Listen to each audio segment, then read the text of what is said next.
বুঝলে হয়তো বুঝে আসবে। আমরা শ্বাস নেই আর ছাড়ি, এর মধ্যখানে দূরত্ব হইল, ডিস্টেন্স হইল, সময় লাগে নেওয়া আর ছাড়ার মধ্যখানে। ছাড়লাম আর নিলাম, এর মধ্যখানে দূরত্ব হইল আধা সেকেন্ড। এরকম বিজ্ঞান বলে ন্যানো সেকেন্ড, এরকম আধা সেকেন্ডের থেকে কম।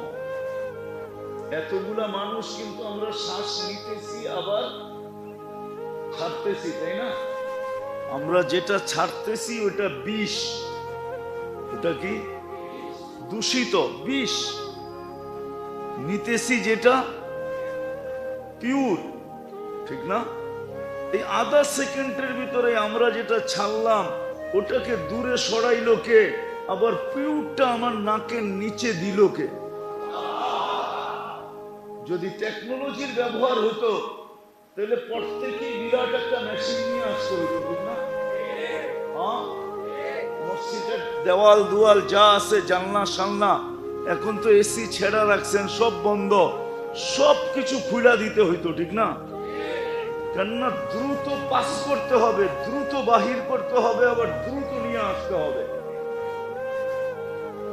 যদি আসা নেওয়ার ভিতরে যদি 2-1 মিনিট লেগে যায়, কি কি আরে কি শেষ? মানেন? মনে হয় মানেন না।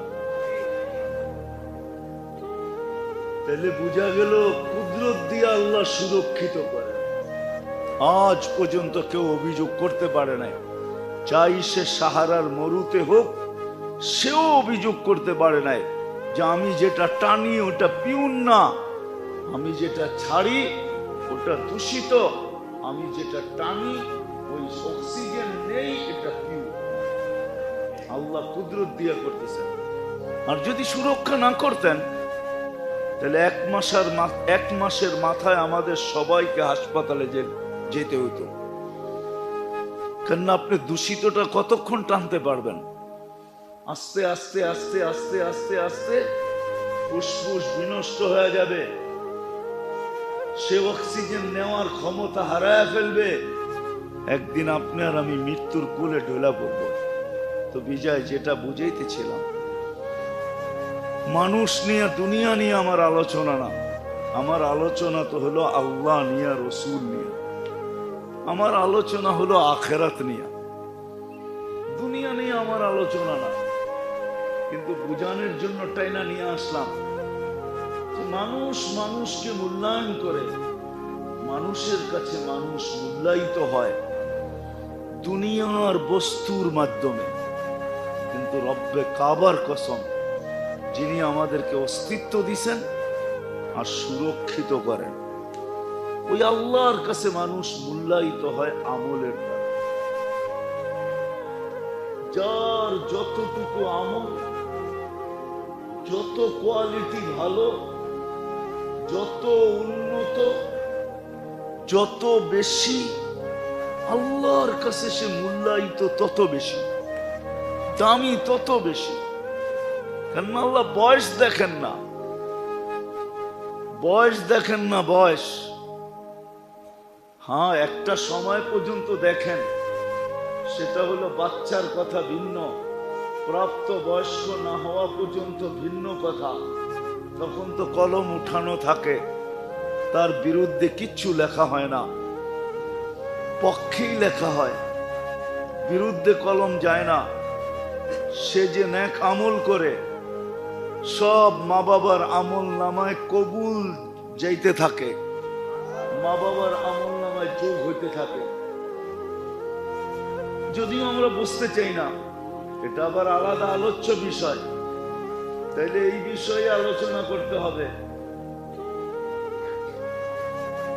যে আমাদের সন্তানদেরকে কোন বয়স পর্যন্ত আমাদের সুরক্ষা করা উচিত।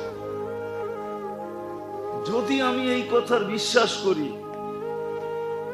যে সন্তানের আমলনামা আমার আমলনামায় যোগ হবে, নেক আমল আমার আমলনামায় যোগ হবে, এই সন্তান আমার কাজে আসবে, তাইলে একটা সময় পর্যন্ত এদের জীবন আমাদের সুরক্ষা করা উচিত। কিন্তু আফসোস বুঝে আসে না বিদায়। মাখনময় সময়টা, মাখনময় বলা কম হবে, মধুময় বলাও কম হবে। সবচেয়ে দামি সময়টা আমার সন্তানের যেটা, এটা আমি বিনষ্ট করি। বলবেন ওই সময়টা যদি না দেই তাহলে স্কুল কলেজে পড়বে, তো পড়বে কি করে? না, আপনি স্কুল কলেজে পড়ান, আমার কোনো আপত্তি নাই। আর স্কুল কলেজে যে ওই সময় পড়াইতে হবে এমন না,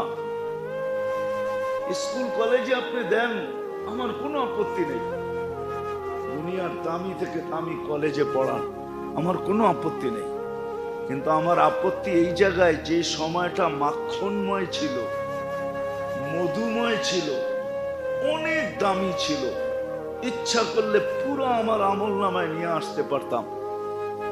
ওই সময়টা যে আমি সন্তানের বিনষ্ট করলাম, সন্তানেরও বিনষ্ট করলাম, আমিও আমার জন্য আমার সন্তানেরও বিনষ্ট করলাম, আর আমিও আমার কাজে নানা গাইলাম। নির্বোধের পরিচয় যে দিলাম যে আমি নির্বোধ, আমি নির্বোধের যে পরিচয় দিলাম, বুদ্ধিহীনতার যে পরিচয় দিলাম, আফসোস হলো এটা নিয়ে, আর কিছু নিয়ে আফসোস না। তো যেটা বুঝাইতেছিলাম মেরে দোস্ত, আল্লাহ করুক বুঝে আসুক, আমাদের সকলের বুঝে আসুক যে আল্লাহ আমাদেরকে অস্তিত্ব দিছেন, যিনি আমাদেরকে সুরক্ষা করতেছেন, যিনার কাছে আমরা অচিরেই সবাই চলে যাব। ওই আল্লাহর কাছে মানুষের মূল্য, রব্বে কাবার কসম, দুনিয়ার যা দ্বারা মানুষ মূল্যায়িত হয় সেটাকে বংশ বলেন, বুলি বলেন।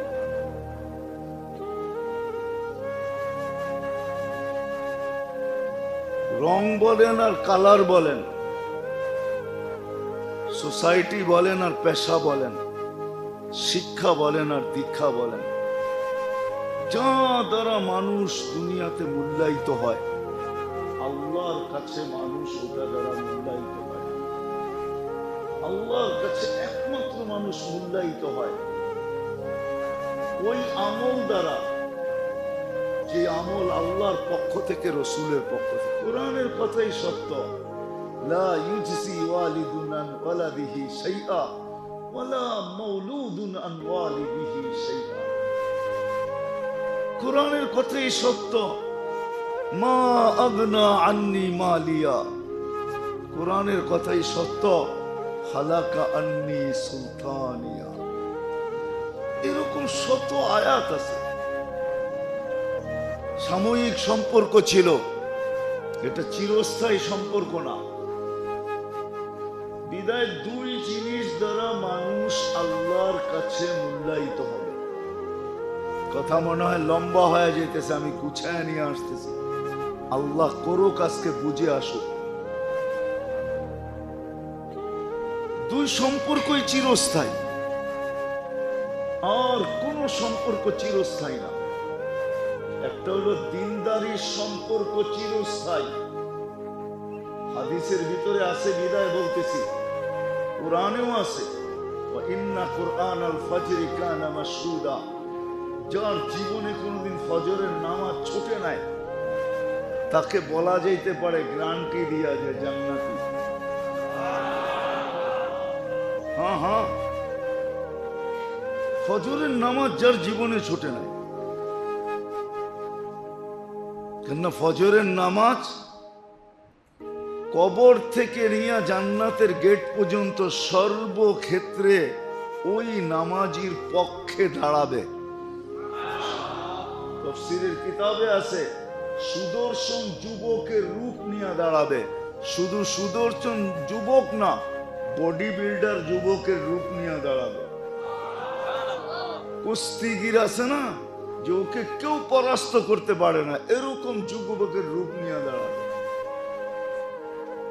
আর মুর্দাকে, ব্যক্তিকে বলবে তুমি আমার পিছে দাঁড়ানো থাকবে, যা করার আমি করব, তুমি শুধু দেখতে থাকবে, তুমি চুপ থাকবে, কোনো কথার জবাব তোমাকে দিতে হবে না, আমি দিব। আমি সর্বক্ষেত্রে সবাই জিজ্ঞাসা করবে তুমি কে, সব জায়গায় মধ্যখানে এসে দাঁড়ায় যাও তো বলবে আমি ফজরের নামাজ।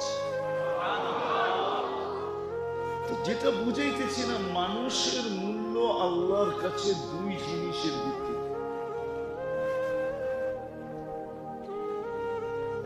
দুই জিনিসের ভিত্তিতে, একটা হলো আমল আর আরেকটা হলো চিরস্থায়ী সম্পর্ক। যে সম্পর্কগুলা চিরস্থায়ী, ক্ষণস্থায়ী না। একটা দেখাইলাম, যার ফজরের নামাজ কখনো ছোটে না, কোরআনের সাথে যার সম্পর্ক, পড়তে না পারো কিন্তু ডেলি এমন দিন যায় না যে কোরআনকে হাত না লাগায়, মহব্বতে চুমা না দেয়, চোখে না লাগায়, মাথায় না রাখে, বুকে চাইপা না ধরে, এরকম দিন তার যায় না। কোরআনকে যখনই দেখে, যখনই কোরআনের কাছে যায়, মসজিদে আসে, ঘরে যায়, সারা দিনে কোরআনকে একবার না একবার হলেও মহব্বতের বুকে চেপা ধরে, পড়তে না পারে। কোরআনের মহব্বত চিরস্থায়ী। শুধু শুধু বলেন না শাফিআন ওয়া মুশাফফা, কোরআন সুপারিশ করবে এবং তার সুপারিশ গ্রহণ হবে, এটাই আল্লাহর ওয়াদা। পড়তে না পারো, হ্যাঁ আমি জানি আমার সমাজের 70% মানুষই কোরআন পড়তে জানে না, 50% তো হবে। 50% মানুষ আমার সমাজের জাতির কোরআন পড়তে জানে না, তাতে কিছু আসে যায় না। দেখার বিষয় হলো সে ডেলি কোরআনকে মহব্বত করে কিনা, কোরআনকে মহব্বত করে কিনা। ইতিহাসের পাতায় লেখা আছে, লেখা এখনো লেখা আছে, খেলাফতে ওসমানিয়ায় তুর্কিয়া 600 বৎসরের রাজত্ব ছিল তুর্কিদের, এরা ওসমানী রাজত্ব বলতো। পর্তুগাল এদের প্রথম সর্দার ছিল। এ যখন মুসলমান হয় তো যেই কামরা একে রাখা হয়েছিল, ওইখানে একটা কিতাবও রাখা ছিল। সে জিজ্ঞাসা করছে এটা কি, তো বলছে এটাই তো আল্লাহর কালাম কোরআন। তো সে সারা রাত্র কোরআন মাথায় নিয়ে দাঁড়ায় ছিল। ইতিহাস উঠান, সারা রাত্র দাঁড়ায় ছিল যে আল্লাহর কালাম এইখানে আমি ঘুমাই কি করে। তার দিলের ভিতরে এরকম ধাক্কা লাগছে, দুনিয়া এটাই বলে কোরআনের ইজ্জতের কারণে আল্লাহ তাদেরকে 600 বৎসরের রাজত্ব দিয়েছে। সুফিয়ানে সৌরি রহমতুল্লাহ আলাইহি 4 পিরালি সিলসিলা যেখানে যায় এক হয়ে যায়, কাদেরিয়া, চিশতিয়া, নকশবন্দিয়া, মুজাদ্দিদিয়া, 4টা যেখানে যায় এক হয়ে যায়, এক জায়গায় যায় মিলা যায়, ওটা হলেন সুফিয়ানে সৌরি রহমতুল্লাহ আলাইহি। উনি উস্তাদ ছিলেন আলী রাদিয়াল্লাহু তাআলা, ছাত্র ছিলেন আলী রাদিয়াল্লাহু তাআলা আনহু। খেলাফত পাইছেন উনি আলী রাদিয়াল্লাহু তাআলা আনহু থেকে। ওনাকে একদিন স্বপ্নে দেখানো হয়েছে যে অমুকের জানাজা পড়ায় আসো। তো উনি সারা রাস্তায় ভাবতে ভাবতে গেছেন যে লোকটা এমন কি আমল করলো, জানা উচিত যে আমাকে বলা হইতেছে এমন কি আমল করলো, যে আমাকে বলা হইতেছে জানাজা পড়ানোর জন্য, এমন কি আমল করলো, কি আমল করলো এরকম। এলাকার মানুষকে জিজ্ঞাসা করছে, এলাকার মানুষ বলছে সাধারণ ব্যক্তি ছিল আমাদের মতো, কোনো বিশেষত্ব তো আমাদের জানা নাই। তো ভাবছে এলাকার মানুষের থেকে গোপন তথ্য পাওয়া যাবে না, দেখি বাড়িতে জিজ্ঞাসা করি। তো বাড়িতে জিজ্ঞাসা করছে এমন কি আমল ছিল? তো বাড়ির মানুষও বলতেছিল সাধারণ ছিল, তেমন কোনো বিশেষত্ব ছিল না। তো স্ত্রী ভিতর থেকে একজনের মাধ্যমে বলতেছিলেন যে হ্যাঁ, একটা বিশেষ আমল ছিল, জানি না ওটা আল্লাহর কাছে গ্রহণযোগ্য হচ্ছে কিনা। সে কোরআন পড়তে জানতো না, কিন্তু ডেলি কোরআনকে নিত আর পৃষ্ঠা উল্টাইতে থাকতো, আর কখনো বুকে লাগাইতো, কখনো চোখে লাগাইতো, কখনো চুমা দিত, আর চোখের পানি ছেড়া বলতো কালাম রব্বি, আল্লাহ মামার রবের কালাম, আফসোস আমি পড়তে জানি না। তো সুফিয়ানে সৌরি রহমতুল্লাহ আলাইহি বলতেছিলেন ওয়াল্লাহি হাদা হুয়া, এটার কারণেই মনে হয় এর মর্তবা এত উপরে। আর সত্য কিন্তু এটা। আহমদ ইবনে হাম্বল রহমতুল্লাহ আলাইহি 99 বার আল্লাহকে স্বপ্নে দেখছেন। তো উনি 99 বার পর্যন্ত দেখার পরে মনে মনে উনি ভাবতেছিলেন 100 বার যদি পুরা হয় তো আল্লাহকে একটা জিনিস জিজ্ঞাসা করবে। তো যেদিন 100 পুরা হয় তো উনি আল্লাহকে জিজ্ঞাসা করেন আপনার নৈকট্য লাভ করার জন্য সবচেয়ে বড় জিনিস কি, সবচেয়ে বড় মাধ্যম কি?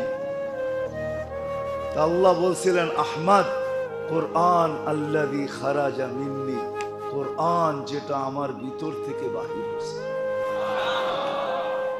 চিরস্থায়ী সম্পর্ক, ক্ষণস্থায়ী না। আজকে আফসোস তো এটাই আমার, যে আমরা সম্পর্কে বড় লালায়িত, দুনিয়ার বড় বড় ব্যক্তিত্বের সাথে সম্পর্কের জন্য আমরা বড় লালায়িত, সেলফির জন্য বড় লালায়িত, সম্পর্কের জন্য বড় লালায়িত। পিছনে ঘুরতে থাকে, না জানি কত জুতা ক্ষয় হইতে থাকে। দুনিয়ার ব্যক্তিত্বদের পিছনে ঘুরা সম্পর্ক গড়া, এটা কতক্ষণ? ক্ষণস্থায়ী। যতই সম্পর্ক গড়ি না কেন, সত্য তো এটাই, ফেরেশতার কথাই তো সত্য। আজকে আমাদের সম্পর্ক যার সাথেই হোক, দোকানওয়ালার দোকানের সাথে, চাকরিওয়ালার চাকরির সাথে, খেতালার খেতের সাথে, খামারওয়ালার খামারের সাথে, মেইলওয়ালার মেইলের সাথে, ফ্যাক্টরিওয়ালার ফ্যাক্টরির সাথে, অফিসওয়ালার অফিসের সাথে, আদালতওয়ালার আদালতের সাথে, যার সাথেই সম্পর্ক হোক না কেন, মরতে দেরি, ফেরেশতা ধ্বনি দিতে দেরি করবে না। ফেরেশতা বলবে ইনকাতাতি যাহাবাতিল আমওয়াল, সব সম্পর্ক তোমার ছিন্ন। যাহাবাতিল আমওয়াল, যত সম্পর্ক ছিল, যা তোমাকে আকর্ষণ করত, যার দিকে তুমি আকর্ষিত হইতে, যা তুমি অর্জন করছো, সব হাতছাড়া, কোনোটা তোমার কাজে দিবে না। আজ পর্যন্ত কয়জন স্ত্রী পাওয়া গেছে যে স্বামীর কবরের পাশে ঝুপড়ি বানায় জীবন কাটায় দিছে? বলেন, আজ পর্যন্ত কয়জন স্বামী পাওয়া গেছে যে স্ত্রীর কবরের পাশে ঝুপড়ি কাটায় জীবন কাটায় দিছে? বলবেন এটা তো মাসলা না, ঠিক না? এটা তো মাসলা না, সিস্টেম না, সিস্টেম না। কিন্তু ভালোবাসায় তো বহুত মানুষকে বিষ খাওয়াই, ঠিক না? এটা যদি সিস্টেম হয় তাহলে এটা কেন সিস্টেম হবে না? নওয়াব সিরাজউদ্দৌলার বউ তো সারা জীবন কাটায় দিছে সিরাজউদ্দৌলার কবরের পাশে ঝুপড়ি বানায়। উঠান ইতিহাস, নওয়াব সিরাজউদ্দৌলার বউ তো সারা জীবন কাটায় দিছে স্বামীর কবরের পাশে ঝুপড়ি বানায়, ওইখানেই জীবন শেষ। তো যেটা বুঝাইতেছিলাম, মানুষ দুনিয়াতে মানুষের কাছে আকর্ষণের পাত্র হয় দুনিয়ার বস্তু দ্বারা। কত বস্তু এটা গণায়া শেষ করা যাবে না। বললাম না, কোনো যোগ্যতা নাই, খালি রূপের টেক। ওটা দিয়ে দুনিয়ার মানুষের কাছে আকর্ষণের পাত্র হয়, মূল্যায়িত হয়, সেলিব্রিটি হয়। এটা হতে পারে, আমার কোনো বিরোধ নাই। আমার এটা আলোচনাও না, দেখানোর বিষয়ও না, নাহলে আমি দেখাইতে পারি আপনাদেরকে। নাম নিয়া নিয়া 2-4 ডজন দেখাইতে পারি, কোনো যোগ্যতা নেই, শুধু রূপের দেখি। কোনো যোগ্যতা নাই, তেমন কোনো যোগ্যতা নাই, শুধু খেলতামাশায় পাকা, এটা দ্বারাই সেলিব্রিটি। ঠিক না? এটা দ্বারাই সেলিব্রিটি হতে পারে। কিন্তু আল্লাহর কাছে যদি কেউ সেলিব্রিটি হতে চায়, আল্লাহ ওয়ালারা সেলিব্রিটি। যদিও এদের সামনে এই শব্দ ব্যবহার করা শোভা পায় না, কিন্তু মানুষ সহজে বুঝবে এই জন্য বলতেছে। নাইলে আল্লাহ ওয়ালাদের নামের উপরে এই শব্দ ব্যবহার করা কোনোদিন সমুচিত না। আল্লাহ ওয়ালারা আল্লাহর কাছে সেলিব্রিটি, আল্লাহর কাছে দামি, শুধু আমল দ্বারা আর চিরস্থায়ী সম্পর্ক দ্বারা। যে সম্পর্ক চিরস্থায়ী, যেমন দেখাইলাম আমি ফজরের নামাজ, দেখাইলাম আসরের নামাজ। আল্লাহর রসুল বলেন, আমার উম্মত যদি জানতো যে ফজরে আর আসরে কি রাখা আছে, হায় হায়, কোন বেলায় আসুক আর না আসুক, ফজর আর আসরে কেউ মসজিদ থেকে, জামাত থেকে দূরে থাকবে না। কেন? ফজরে আর আসরে ফেরেশতাদের সাথে সাক্ষাৎ। কোন ফেরেশতা? এক বিশেষ টিমের সাথে সাক্ষাৎ হয়। কেননা দুনিয়া ফেরেশতাদের শিফট, এই জগৎটা দুনিয়াটাকে পরিচালনা করার জন্য 2 বার শিফট চেঞ্জ হয়, একবার আসরে, একবার ফজরে। যারা আসরে আসে এরা ফজরে চলে যায়, আবার যারা ফজরে আসে এরা আসরে চলে যায়। যখনই উপরে যায় আল্লাহ ফেরেশতাদেরকে জিজ্ঞাসা করে, আমি যদি বলি আসরের নামাজ যারা পড়তে আসে, রব্বে কাবার কসম, যদিও শব্দটা জানি না ওলামা মানবে কি মানবে না, আর আমারও বলা সমুচীন হবে কি হবে না, কিন্তু আমাদের যুবকরা বোঝে বিদায় বলতেছি, আসরের জামাতে যারা আসে ফেরেশতারা তাদের হায় হায় হায় অটোগ্রাফও নেওয়া যায়, আবার সেলফি তুলেও নেওয়া যায়। সেলফি তুলেও নেওয়া যায়। যখন আকাশে যায় আল্লাহর কাছে, তো আল্লাহ জিজ্ঞাসা করে, কাইফা তারাকতুম ইবাদি, আসরে যে চলে আসলা বান্দাদেরকে কিভাবে রেখা আসলা? তো কয় তারাকতুহুম ইউসাল্লুন, আমরা এই অবস্থায় রেখা আসছি যে এরা নামাজে রত ছিল। ওয়া কাইফা ওয়াজাদতুম ইবাদি ইযা আতাইতুম, যখন তোমরা জমিনে আসছিলে তো আমার বান্দাদেরকে কি অবস্থায় পাইলে? তো কয় আতাইতুহুম ইউসাল্লুন, ফজরে যখন আমরা পা রাখলাম তখনও দেখছি নামাজ পড়তেছে।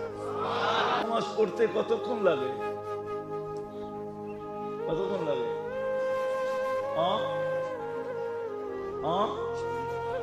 আচ্ছা, আধা ঘন্টা ধরলাম, ঠিক না? ইমাম সাহেব 20 মিনিট 15 মিনিট নিল, 10 মিনিট নিল বা 15 মিনিট নিল, আমরা সুন্নত বেতের পড়তে 15 মিনিট লাগাইলাম, তাহলে টোটাল কত? আপনাকে কি আধা ঘন্টার সওয়াব দেওয়া হয়? কতক্ষণ দেওয়া হয়? কতক্ষণ? আধা রাত্রের সওয়াব লেখা হয়। ফজর পড়লে বাকিটা যোগ করা হয়। আর যদি ফজর না পড়তে পারে, এর ভিতরেই উঠা চলে যায়, আল্লাহ উঠায় আনেন, তো তাকে ইবাদতের ভিতরে গণ্য করে উঠানো হয়। যে সে ইবাদতের ভিতরে ছিল, কিসের ভিতরে? আমরা ইবাদতের ভিতর থেকে উঠে নিয়ে আসছি। বলেন, যাকে ইবাদতের ভিতর থেকে উঠে নেওয়া হয় তাকে কোথায় রাখা হয়? হ্যাঁ, কোথায়? সত্য তো, একমত তো? হ্যাঁ, তাহলে বলেন, শুধু এতটুকুই না, এতটুকুই না, আল্লাহ চায় এশার নামাজ কেন জানেন? এশার নামাজ এই জন্যই, কারণগুলার ভিতরে এটাও একটা কারণ যে আল্লাহ চায় যে তুমি এশারের পরে ঘুমায়া যাবে, সর্বশেষ তোমার ঘুম যেন তোমার আমার কথার মাধ্যমে। এশারের সময় কার সাথে কথা বলছি? এই জন্য ওলামাদেরকে জিজ্ঞাসা করেন, এশারের পরে দুনিয়ার ফালতু কথা বলা নিষেধ, দুনিয়াবি জিনিস নিষেধ। আর আমরা তো সবচেয়ে মুখ্যম সময় পাই এশারের সময়, এশারের পরে, ঠিক না? কি হ্যাঁ, কি বলেন? মনে হয় বোঝেন না। কি বুঝা জি, কি বুঝা যে জি বলতেছেন? আল্লাহ জানে কি বুঝা জি বলতেছেন। আমরা তো মুখ্যম সময় পাই এশারের পরে, ঠিক না? কেমনে বুঝলেন? হ্যাঁ, এশারের পরেই তো টেলিভিশনটা ঠিক মতো দেখা যায়, চ্যানেলগুলা ঠিক মতো ঘুরানো যায়। এর আগে তো ঘুরানো যায় না, এর আগে তো দুনিয়ার কাছে অনেক কাজ কামে ব্যস্ত। এশারের পরে তো মোটামুটি রিল্যাক্স হয়ে যায়, তখন এই রিমোটটা নিয়ে বসে দেখি কোন চ্যানেলে কি আছে। যদি বলে আপনি চ্যানেল ঘুরাইতেছেন কেন? না, 12:30টার খবরটা দেখা তো ঘুমাবো, এই জন্য একটু চ্যানেলগুলা দেখি কি রাখা আছে, কোথায় কি আছে। রাগ হয়ে গেলেন? অথচ দুনিয়াবি কথা এশারের পরে নিষেধ। আরবিতে একটা প্রবাদ বাক্য আছে, নাম বদরি কুম বদরি। আরবির প্রবাদ বাক্য, নাম বদরি, ঘুমা তাড়াতাড়ি, কুম বদরি, উঠ তাড়াতাড়ি। এসব পরেই ঘুমা যাও, ফজরের আগে উঠা যাও। এটা সারমর্ম হলো, এটা আরবিতে প্রবাদ বাক্য। নাম বদরি কুম বদরি, আনতা তাবিবু নফসিকা ওয়ালা তাদরি। তুমি তোমার ডাক্তার হয়ে যাবে, তুমি জানবেও না যে তোমার চিকিৎসা তোমার এই দুই আমল দ্বারা হইতেছে। আরবির মশহুর প্রবাদ বাক্য, নাম বদরি কুম বদরি, আনতা তাবিবু নফসিকা ওয়ালা তাদরি। তোমার কোনো ডাক্তারের কাছে যেতে হবে না, তুমি তোমার ডাক্তার হয়ে যাবে। এসব পয়রা তাড়াতাড়ি ঘুমায় যাও, আর শেষ রাত্রে জলদি জলদি উঠা যাও। তাইলে তুমি তোমার ডাক্তার, কোন ডাক্তারের কাছে তোমার যেতে হবে না। তোমার স্বাস্থ্য চাঙ্গা থাকবে, সুস্থ থাকবে, বয়সের ছাপ তোমার উপরে পড়বে না। আর আজকে আমরা 12:30টার খবর দেখা ছাড়া ঘুম হয় না। খায় কয়টায়? 1টার সময় খায়। হ্যাঁ, খায়া যা পায় তাই খায়। খাওয়া টাওয়ার পরে আবার 1 কাপ দুধ চাও খায়, ঠিক না? খায়া লয়া পরে ঘুমায়, বাস শরীরও ঘুমায় গেছে, পেটও ঘুমায় গেছে, ওইটা আর হজম হয় নাই। সকাল না হইতে ফুড পয়জন হয়েছে, বড় বড় হাসপাতালে নিয়ে গেছে, যা খাইছে তার 100 গুণ বেশি ডাক্তাররা উঠায়া নিয়া বান্ডেল নিয়া তারপরে লেখা দিছে ফুড পয়জন, অসুবিধা নাই, এটা খাইলে ঠিক হয়ে যাবে। কিন্তু বান্ডেল কয়েকটা এর ভিতরে কমপ্লিট নেওয়া হয়ে গেছে, ঠিক না? যেটা বুঝাইতেছিলাম মেরে দোস্ত, আমি শেষ জায়গায় চলে আসছি, যেটা বুঝাইতেছিলাম,